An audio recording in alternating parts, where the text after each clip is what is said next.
Hey guys, this continues our series on how to invest your IRA or 401k money into real estate. Today, I'm going to talk about investing that money into syndications. What is a syndication?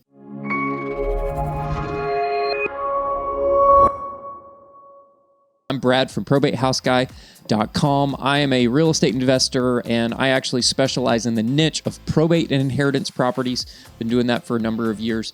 So today, let's talk about syndications. What is a syndication? Okay, well, essentially, a syndication is when a real estate investor needs to raise additional capital in order to purchase a deal. So they are going to solicit or bring in investors into the deal. So let's just use some easy numbers here. So let's say the investor is buying $1 million deal. They've identified let's call it an apartment building, and the purchase price is $1 million. Typically, a bank nowadays is probably willing to lend somewhere between 65 to 70% of the appraised value of that property. So let's call it 70%, right? Okay, so the bank is willing to loan the investor $700,000 on this $1 million asset. Okay, let's say this investor has $100,000 of their own cash that they're willing to put in the deal, but they're $200,000 short. Really, they're actually a little bit more than that, because typically the bank's going to require you to keep some reserves, some capital reserves in an account. So really, they need to raise over $1 million. So they're going to have to raise basically a little over $200,000 from an investor. Because remember, the bank's going to give them $700,000, and they have $100,000 of their own money that they're going to put into it, and they're $200,000 and some odd $1,000 short.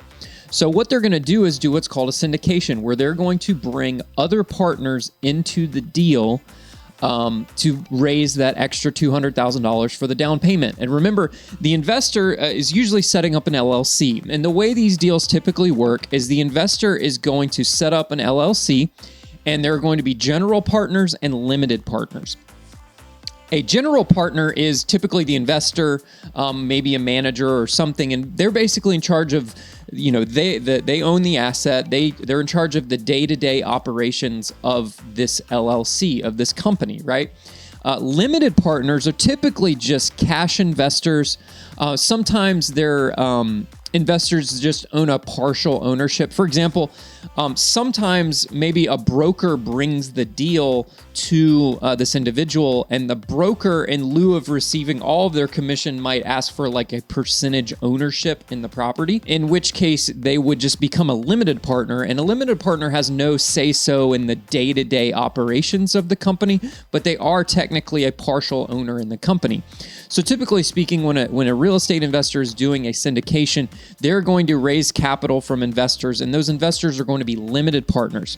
Typically, in most deals, obviously every deal is different, everything's negotiable, but in most deals, the limited partner is going to be sort of guaranteed, and I don't want to use the word guaranteed because you have to be careful with the SEC about using those types of terms, but basically the limited partner is going to be guaranteed, for lack of a better word right now, a minimum return on their money, maybe let's call it 7.5% on their money. So they're going to get 7.5% return. Typically, it's paid out quarterly. So every quarter, they're going to get 7.5% on whatever percentage of money they invested. Now, their ownership percentage in this asset is obviously totally negotiable.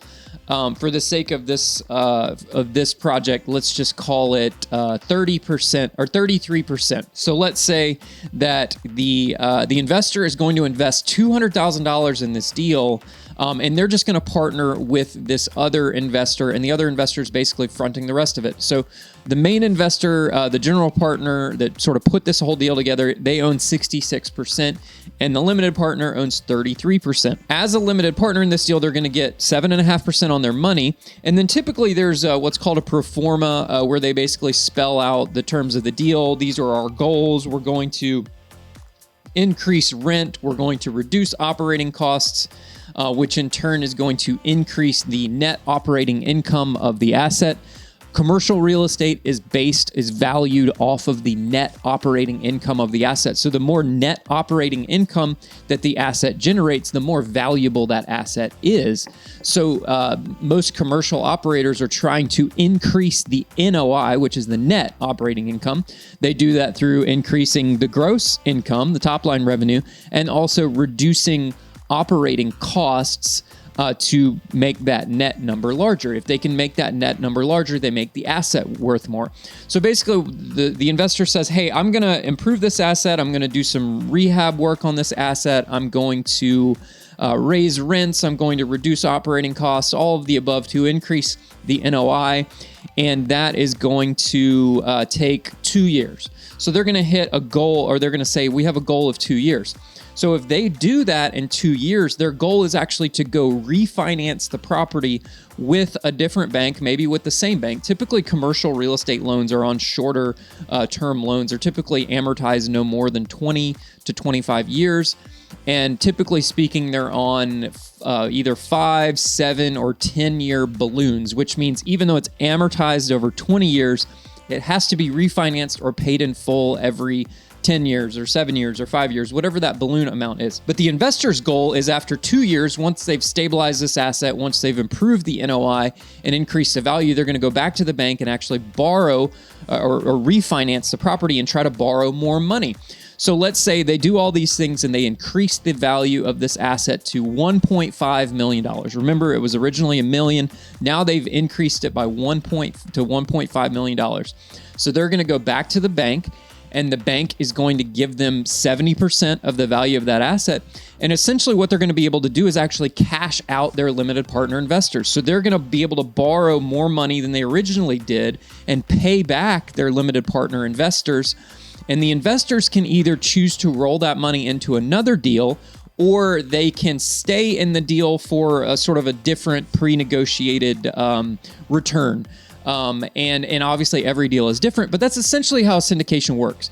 So you as someone with your 401k or your IRA can invest your 401k or IRA funds into the syndication deal and become a partial owner in this particular asset. Although in most cases you're a limited partner, you don't have say-so in the day-to-day operations of the asset. Only the general partner does.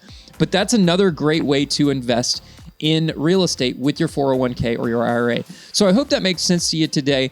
Again, I've got a bunch of videos about investing your 401k, your IRA money into real estate, and this is just one piece of it, which is syndications. So stay tuned for the next video. We're going to talk about another piece of ownership for your 401k or IRA. I'm Brad with probatehouseguy.com. Thanks for watching this video. Have a great day. Bye-bye.